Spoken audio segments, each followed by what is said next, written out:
प्राप्त हुआ कि जीवन का वास्तविक सुख है कि हम अपने कर्मों को करते हुए अपने गोविंद की, अपने श्याम की शरण में रहें। ये ज्ञान उन्हें जब इस जगत पिता भगवान कृष्ण से प्राप्त हुआ, जिन्हें हम कृष्णम वंदे जगत गुरु भी कहते हैं, तो वो तुरंत महिसागर क्षेत्र की ओर निकल पड़े।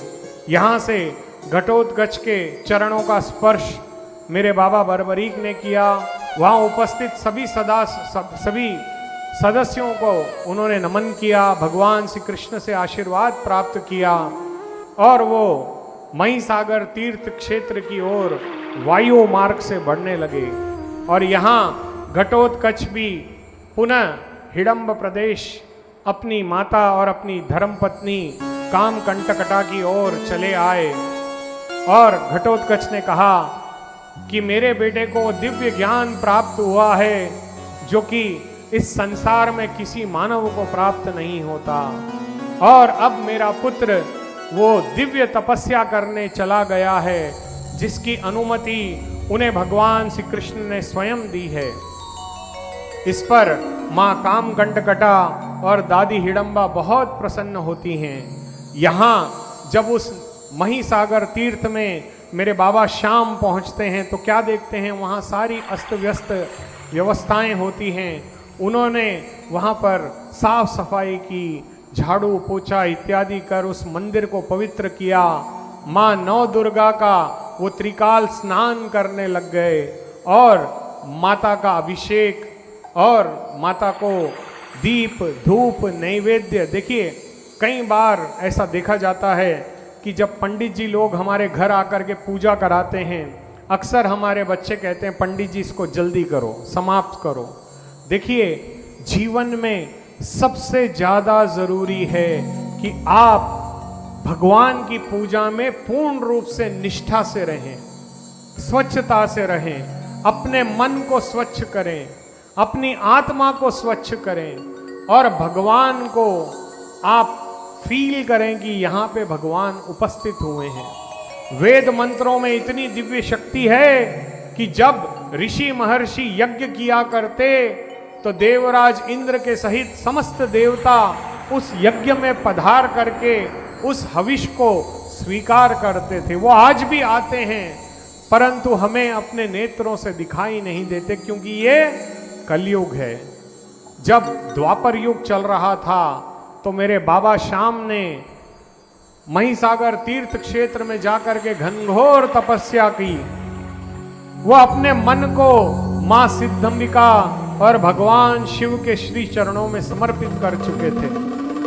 वो कहते हैं ना, शिव समान दाता नहीं, हर कष्ट निवारण हार, अरे लज्जा मेरी राखियो और गौरा के भरतार। देखिए शिव के समान कोई दाता नहीं और माँ जगदम्बिका के समान इस ब्रह्मांड में कोई माँ नहीं।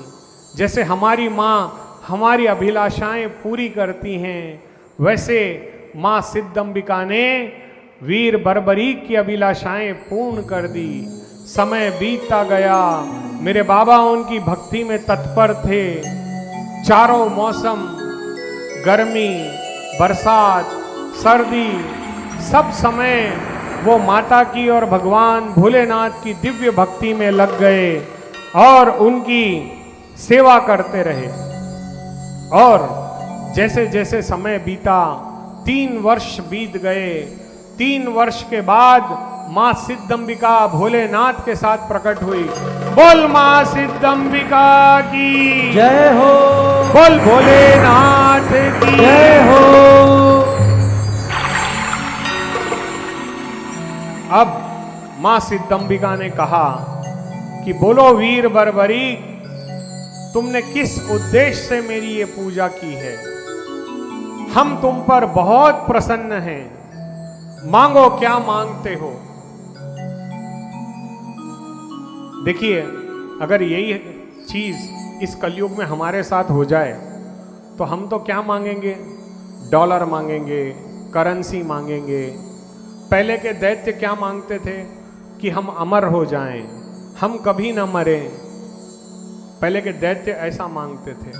हम क्या मांगते हैं? धन और दौलत मांगते हैं। लेकिन मेरे बाबा ने क्या मांगा पता है आपको? मेरे बाबा ने मांगा कि हे मां, मैं हारे का सहारा बनूं, निर्बल का साथी बनूं, मुझे ऐसी शक्ति प्रदान करो मां कि मैं हमेशा हारे का सहारा बनकर रहूं, कभी मेरे अंदर कोई अहंकार ना आए, मैं सदैव निर्बल की सहायता में अपने जीवन का त्याग करूं, मैं हमेशा भक्ति में रहूं, मैं हमेशा आपका ध्यान करूं और सत मार्ग पर चलूं। अगर मेरे बाबा की जगह कोई और होता तो वो बल मांगता, धन मांगता, लेकिन मेरे बाबा ने क्या मांगा? कि मैं हारे का सहारा बनूं। इसीलिए आज भी सब भक्त उन्हें क्या कहते हैं? बोल हारे के सहारे की जय हो, बोल तीन बाण धारी की जय हो, बोल सांवले सरकार की जय हो। बाबा श्याम ने क्या मांगा? कि मैं हारे का सहारा बनूं, निर्बल का साथ दूं। तो इस पर प्रसन्न होकर मां सिद्धंबिका और भोलेनाथ ने उन्हें ऐसे 3 दिव्य बाण दिए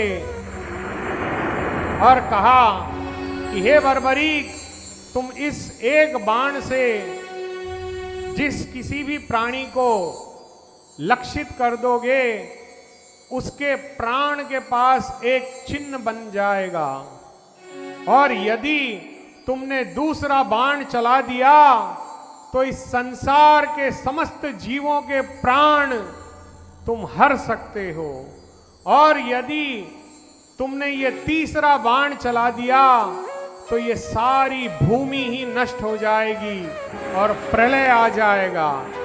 बोल मां सिद्धंबिका की जय हो। ऐसे 3 बाण मेरे बाबा श्याम को मां सिद्धंबिका और भोलेनाथ ने दिए। इसीलिए इन्हें कहते हैं 3 बाण धारी की। वो होता